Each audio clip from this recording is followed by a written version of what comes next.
दिनेश लाल यादव निरहुआ ने किया अमरपाली दुबे से शादी और इसका खुलासा जो है वह कोई और नहीं बल्कि निरहुआ खुद किए हैं। आइए हम खबर बताते हैं विस्तार से, क्योंकि आप सभी जानते हैं कि अमरपाली और निरहुआ का जोड़ी जो है वह काफ़ी अच्छी जोड़ी मानी जाती है, नंबर 1 जोड़ी मानी जाती है भोजपुरी इंडस्ट्री में।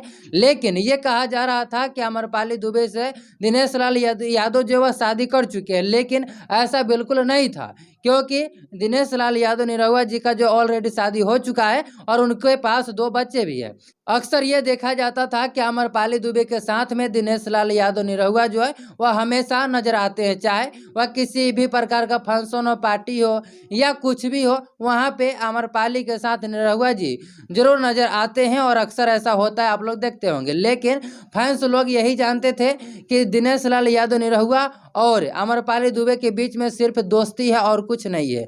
और दिनेश लाल यादव और अमरपाली दुबे ने भी यही हर इंटरव्यू में ये लोग ये बोलते हैं कि हम एक दूसरे का दोस्त है, क्योंकि बहुत सारे रिपोर्टर ने इनसे पूछा कि आप दोनों का आखिर क्या जोड़ी है, आप दोनों एक दूसरे का क्या है, तो ये दोनों हमेशा बताते आ रहे हैं कि हम दोनों एक दूसरे का दोस्त है और हमारे ऑडियंस को जो हम दोनों की जोड़ी है वह काफ़ी अच्छी लगती है, जिस वजह से हम दोनों हमेशा साथ रहते हैं।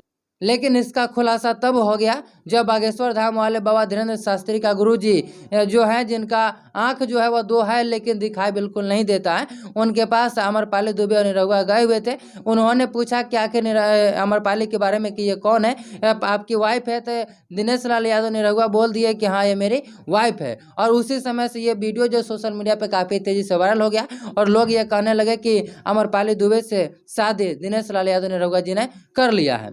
लेकिन ऐसा बिल्कुल नहीं है, ये बिल्कुल फेक है। लेकिन ऐसा हो भी सकता है, क्योंकि ये दोनों बताते तो नहीं है लेकिन अक्सर देखा जाता है दोनों के एक साथ में, तो हो भी सकता है कि ये दोनों एक दूसरे का दोस्त तो नहीं हो सकते, कुछ और भी हो सकते हैं। लेकिन ये तो कहने की बात है, लेकिन असलियत क्या है ये दोनों लोग ही जानेंगे। आप लोगों की क्या राय है, क्या लगता है आप लोगों को? कमेंट में अपनी राय कमेंट बॉक्स में जरूर बताइएगा। इस वीडियो को दूर दूर तक शेयर कर दीजिएगा। यहाँ तो बने रहने के लिए आपका बहुत बहुत धन्यवाद।